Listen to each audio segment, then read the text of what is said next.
9 hábitos que todo estoico debe evitar en su vida, lo que te arrastra sin que te des cuenta. Hay cosas que nos desequilibran sin hacer ruido. Hay caídas que empiezan con pequeños gestos, rutinas silenciosas, pensamientos repetidos que no cuestionamos. No siempre es la tormenta la que nos derriba, a veces es el hábito, un hábito que parece inofensivo, pero que poco a poco nos arrastra lejos de quienes somos.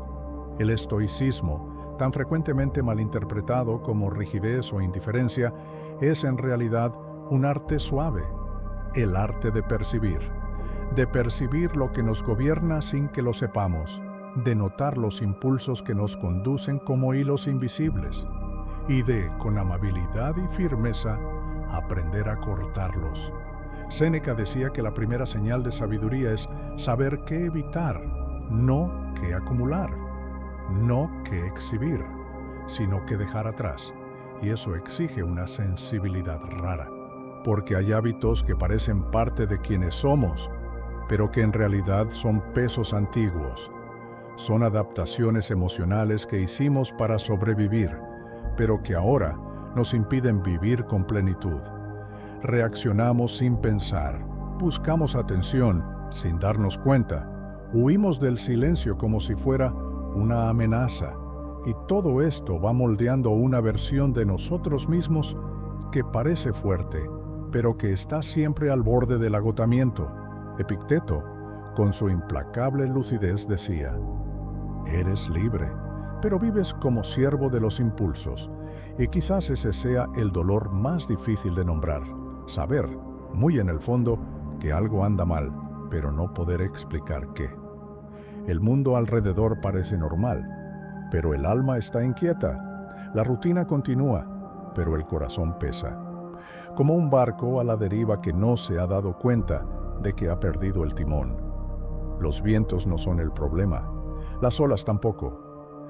El problema es no saber más hacia dónde vamos. O peor, fingir que lo sabemos para no tener que detenernos y enfrentar el vacío. Pero es exactamente ahí donde el estoicismo se convierte en refugio. No grita, no exige, invita. Invita a mirar hacia adentro, con sinceridad, a identificar los hábitos que, aún silenciosos, nos están alejando de nuestra dignidad emocional. Invita a elegir con más presencia, a responder con más conciencia, a vivir con más verdad, porque ser fuerte en el sentido estoico no es soportarlo todo sin quejarse, es no aceptar cargar aquello que ya no sirve, y eso comienza cuando reconocemos, con valentía, lo que nos ha estado arrastrando, incluso sin darnos cuenta. 1. Reaccionar en automático y llamar a eso autenticidad. ¿Cuántas veces has respondido sin pensar y luego te has arrepentido? ¿Cuántas veces creíste que estabas siendo verdadero, cuando en realidad solo estabas derramando lo que dolía, sin filtro, sin dirección, sin conciencia? Vivimos en una época que romantiza la impulsividad, que confunde transparencia con descarga emocional. Pero no todo lo que sale de nosotros es expresión de lo que somos. Muchas veces es solo el reflejo de un dolor no elaborado, de una inseguridad enmascarada, de un patrón antiguo que nos hizo creer que reaccionar es prueba de autenticidad. Pero no lo es. El estoico no reprime, él elige. Él observa el movimiento interno antes de transformarlo en palabra, en gesto, en acción. Él sabe que entre el impulso y la respuesta hay un intervalo, y que es allí, en ese intervalo, donde la libertad comienza, porque reaccionar sin pausa es seguir siendo gobernado por los mismos impulsos de siempre, es responder al mundo como si todavía estuviéramos atrapados en el pasado, como si aún fuera necesario atacar, huir, probar. Pero cuando aprendemos a pausar, a escuchar, a respirar antes de reaccionar, algo cambia. La ira pierde fuerza. El miedo adquiere un nombre. La confusión se transforma en claridad. Séneca, con la precisión que el tiempo no debilita, decía: la ira es una breve locura, y toda locura, aunque pasajera, puede destruir lo que tanto tiempo nos ha costado construir: una relación, un vínculo, la propia paz. La ira puede incluso ser legítima, pero la forma en que la expresamos define si estamos en control o si seguimos siendo rehenes. Y esto no solo aplica a la ira, sino a toda emoción que, sin presencia, se convierte en ruido. Hay un gesto estoico simple, pero transformador: la pausa. Un segundo de silencio antes de responder, un respiro antes de decidir, una mirada interna antes de cualquier palabra. Ese pequeño espacio puede ser la diferencia entre repetir el ciclo o comenzar uno nuevo, porque la verdadera autenticidad no es decir todo lo que sentimos, es elegir qué, cómo y cuándo decir. Es percibir que el centro no está en el impulso, sino en la intención. Y solo quien aprende a no reaccionar en automático descubre el poder de actuar con verdad. Una verdad que no grita. Una verdad que no necesita defenderse. Una verdad que, por ser silenciosa, es profundamente liberadora. 2. Buscar validación disfrazada de conexión. A veces lo que llamamos conexión es solo un intento disfrazado de ser visto. Queremos ser escuchados, pero en el fondo tenemos hambre de aceptación. Buscamos contacto, pero muchas veces es la soledad la que habla por nosotros. Y entonces nos amoldamos, suavizamos partes, escondemos otras, dramatizamos lo que nos haría más interesantes. Lo hacemos sin darnos cuenta. No por maldad, sino por miedo. Miedo a ser olvidados, ignorados, dejados atrás.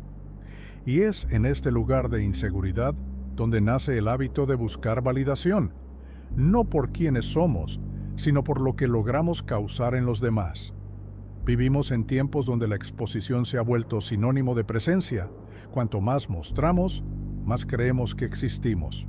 Pero el estoicismo nos enseña que estar presente no es ser visto, es ser íntegro. Y no hay integridad cuando cada gesto está calculado para causar una buena impresión. Marco Aurelio decía: preocuparse por la opinión de los demás es olvidarse de quién eres, y quizás esa sea una de las formas más profundas de autoabandono, intentar encajar en moldes que nunca fueron hechos para nosotros.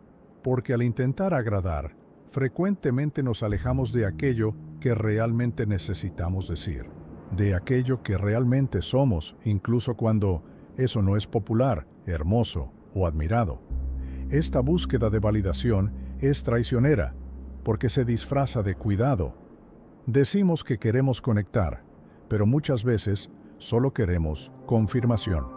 Confirmación de que somos suficientes, de que pertenecemos, de que merecemos.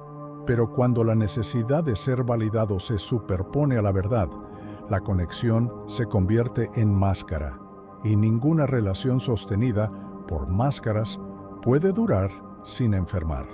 El estoico no ignora el deseo de aceptación, lo reconoce, pero no lo alimenta con ilusión. Sabe que la única presencia que sostiene es aquella que nace del silencio, de la claridad, de la valentía de ser quien se es, aunque el mundo no aplauda. Antes de cualquier exposición, hay una pregunta que puede cambiarlo todo. ¿Estoy actuando por presencia o por carencia? Si es por presencia, habrá paz, habrá firmeza, habrá simplicidad. Si es por carencia, vendrá la ansiedad, la expectativa, la exigencia. Y ninguna de esas sensaciones es señal de conexión real, porque estar con alguien, o incluso consigo mismo, solo tiene valor cuando no es necesario fingir, cuando no hay actuación, cuando no hay carencia disfrazada de diálogo. Y esa libertad, aunque difícil al principio, es la única que realmente cura. Ser estoico en este contexto es tener la valentía de aparecer con plenitud, no con edición. Es permitir que lo esencial en ti se manifieste, sin maquillaje, sin necesidad de convencer, sin la desesperación de ser aceptado. Irónicamente, es ahí donde nace la verdadera conexión, no del intento de ser amado, sino de la decisión de mantenerse íntegro, incluso cuando nadie está mirando. 3. Huir del aburrimiento.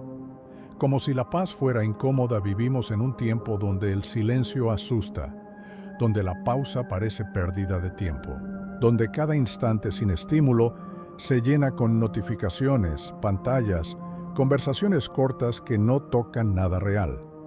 Huimos del aburrimiento como si fuera una señal de fracaso. Pero quizás el aburrimiento, esa sutil incomodidad que sentimos cuando el mundo desacelera, no sea nuestro enemigo.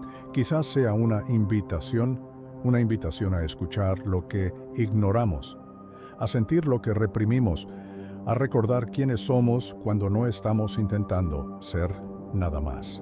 El estoico aprende a soportar el vacío porque es en el vacío donde el alma finalmente puede ser escuchada. Cuando ya no hay nada que hacer ni a dónde correr, queda lo que somos, y eso, para muchos, es insoportable. Porque escuchar lo que hay dentro exige valentía para reconocer el cansancio, la nostalgia, la frustración, la verdad que no cabe en frases hechas, y por eso huimos, porque el silencio revela, y lo que revela no siempre es cómodo, pero casi siempre es necesario.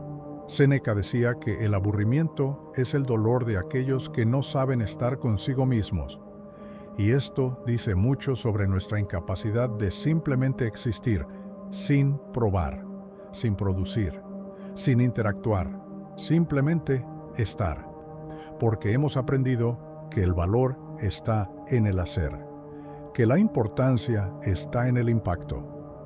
Pero el estoicismo recuerda que la virtud también está en la presencia, en la firmeza silenciosa de quien no necesita distraerse para soportarse, de quien no teme quedarse a solas con su propio cuerpo, con sus propios pensamientos, con sus propias sombras.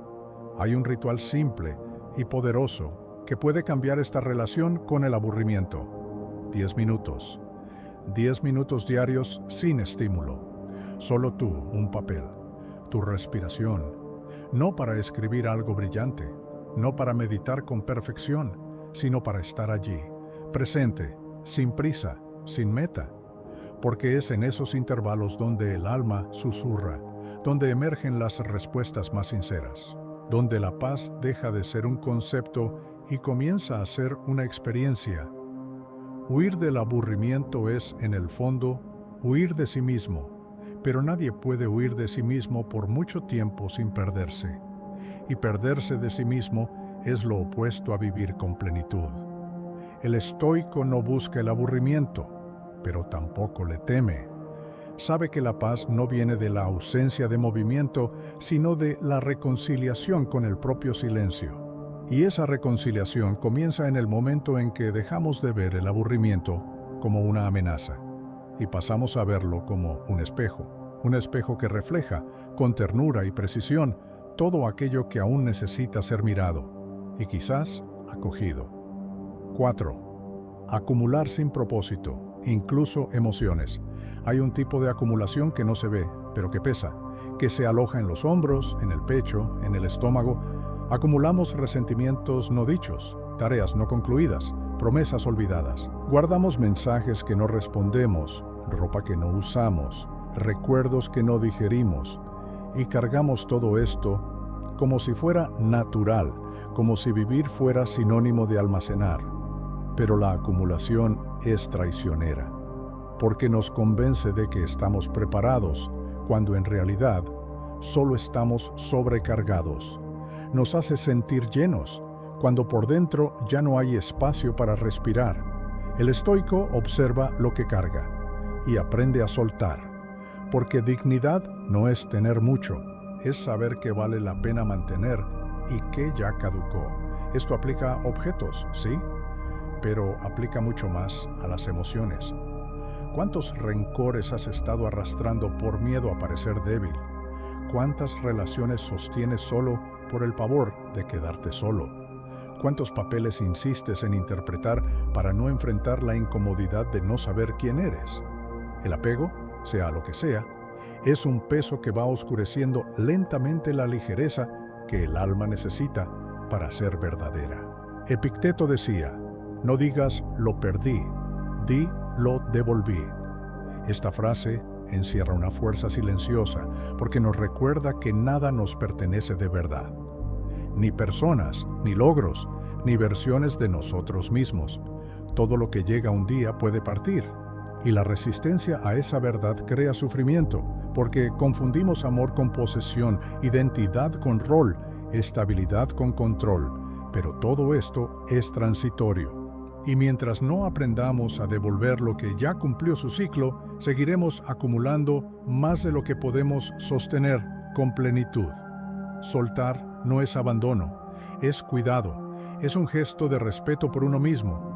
Un reconocimiento de que vivir con propósito exige espacio interno, espacio para lo nuevo, espacio para sentir con profundidad, sin que cada emoción tenga que luchar por atención. Y esta ligereza no se conquista con esfuerzo, nace de la elección silenciosa de desapegarse, de dejar ir lo que ya no sirve, lo que duele sí, pero que duele más si se queda. Lo que un día fue refugio, pero hoy solo ocupa el lugar de lo que aún no ha tenido la oportunidad de nacer. El estoico camina ligero porque elige con claridad, y esa elección se hace todos los días, en cómo habla, en lo que tolera, en lo que decide dejar ir, porque quien acumula por miedo termina viviendo a medias. Pero quien aprende a soltar, incluso entre lágrimas, abre camino a una libertad que no depende de circunstancias. Una libertad que viene de dentro y que solo florece cuando el corazón, al fin, aprende a vivir con menos, pero con verdad. 5. Juzgar al otro, para no enfrentar el espejo. No siempre el juicio nace de la maldad, a veces nace del dolor, de la necesidad de desviar la mirada, de poner el foco afuera para no tener que enfrentar lo que grita por dentro. Juzgar al otro es muchas veces un gesto de defensa, un intento inconsciente de mantener distancia del propio espejo. Señalamos el error ajeno porque es más fácil lidiar con el defecto del otro que tocar la herida silenciosa que cargamos. Pero esta facilidad es ilusoria, porque cuanto más juzgamos, más nos alejamos de nosotros, y cuanto más nos alejamos, más perdidos quedamos dentro de lo que no queremos reconocer. El estoico no juzga, él observa. Observa para comprender, observa para cuidar de sí mismo, porque sabe que cada juicio externo es, en realidad, una información sobre el mundo interno. Séneca decía: quien mucho se ocupa de los errores de los demás, olvida los propios. Y olvidar los propios errores es el primer paso para repetirlos. Es el inicio de la arrogancia disfrazada de razón. Es el momento en que cambiamos la evolución por la comparación, y ninguna comparación cura, ninguna comparación sostiene. Cada vez que lanzamos un juicio, es como lanzar una piedra a un lago. No se hunde sola. Vuelve en forma de ondas, vuelve en forma de tensión, vuelve en forma de culpa disfrazada, porque en el fondo sabemos que hay algo en nosotros que necesita ser visto, que necesita ser cuidado, y el juicio, aunque inconsciente, es un atajo peligroso. Nos protege del dolor de enfrentar lo que somos, pero también nos aleja de la posibilidad de transformarnos, y la transformación exige verdad. Una verdad sin pose, sin espectáculo, una verdad silenciosa pero firme. Juzgar es fácil, requiere solo distancia, requiere solo una mirada sesgada, pero observar exige presencia, exige valentía, exige humildad para decir: esto también existe en mí. Y este reconocimiento no es debilidad, es fuerza, porque quien reconoce sus sombras deja de proyectarlas en los demás, deja de vivir a la defensiva, deja de reaccionar con amargura y empieza a responder con compasión. Una compasión que no justifica el error, pero comprende el dolor. Una compasión que no exige perfección, pero sostiene el proceso. Ser estoico es elegir ese camino, el camino que cambia el juicio por el silencio atento, que cambia la crítica vacía por la responsabilidad íntima, que entiende que cada vez que señalamos con el dedo, estamos revelando lo que aún no ha sido sanado. y que la curación solo comienza cuando dejamos de huir, cuando aceptamos que el espejo, por muy incómodo que sea, es el único lugar donde podemos reencontrar lo que fuimos y lo que aún podemos ser. Ser estoico no es endurecer, es purificar. Quizás el mayor error al intentar comprender el estoicismo sea creer que es una forma de endurecimiento, como si fuerza fuera sinónimo de frialdad, como si la sabiduría exigiera silencio forzado, contención rígida, indiferencia ante el dolor. Pero el estoico verdadero no huye del sentir. Simplemente purifica lo que siente, reconoce la emoción, observa el impulso, escucha el cuerpo y entonces elige. Elige con calma, elige con dignidad, elige con esa firmeza que no hiere, pero que sostiene. Porque ser fuerte no es nunca inmutarse, es saber dónde anclarse cuando el mundo interno tiembla. Séneca decía que la virtud es una llama que se alimenta de la conciencia, no de la negación. Esto significa que el estoicismo no es el fin de la emoción, es el inicio de la claridad. Es la práctica de no ser dominado, de no entregar la llave de la propia paz a nadie, de no reaccionar al mundo como si fuera responsable de todo lo que sentimos, porque el mundo provoca, ¿sí? Pero somos nosotros quienes elegimos qué hacer con lo que provoca, y es en ese espacio entre el estímulo y la respuesta donde reside la libertad real, la que no depende de circunstancias ni de control externo, sino de la intimidad con la propia conciencia. Epicteto reforzaba: la verdadera libertad es interna, y esa libertad comienza cuando dejamos de traicionarnos en pequeñas dosis, cuando dejamos de repetir hábitos que sabotean nuestra paz en nombre de la prisa, de la vanidad, de la validación, cuando dejamos de decir sí por miedo a desagradar, cuando dejamos de acumular dolores, distracciones, juicios y empezamos poco a poco a decir no, no con ira, no con rigidez, sino con verdad. Un no que no cierra puertas, abre caminos. Un no que dice, aquí dentro no más. ¿Y si el verdadero camino de la fuerza es exactamente este? Decir no a las pequeñas traiciones diarias contra nosotros mismos, no a la prisa que roba el sentido, no al silencio que traga el dolor, no a la repetición inconsciente que nos agota, no a la vida vivida solo para parecer fuerte, cuando por dentro solo queremos respirar en paz. Ser estoico no es vestirse con una armadura, es aprender a habitar el propio cuerpo sin miedo, a sostener el propio silencio sin huir, a decir, con serenidad y firmeza: yo elijo lo que me atraviesa y a partir de hoy elijo con más presencia. Este es el llamado, no para ser perfecto, sino para ser íntegro, no para ser inmune, sino para ser libre, porque toda transformación verdadera comienza con una mirada y con la valentía silenciosa de decir: basta, basta de cargar lo que ya no sirve, basta de olvidar quiénes somos, basta de sobrevivir cuando podemos al fin empezar a vivir con verdad, con plenitud, con alma.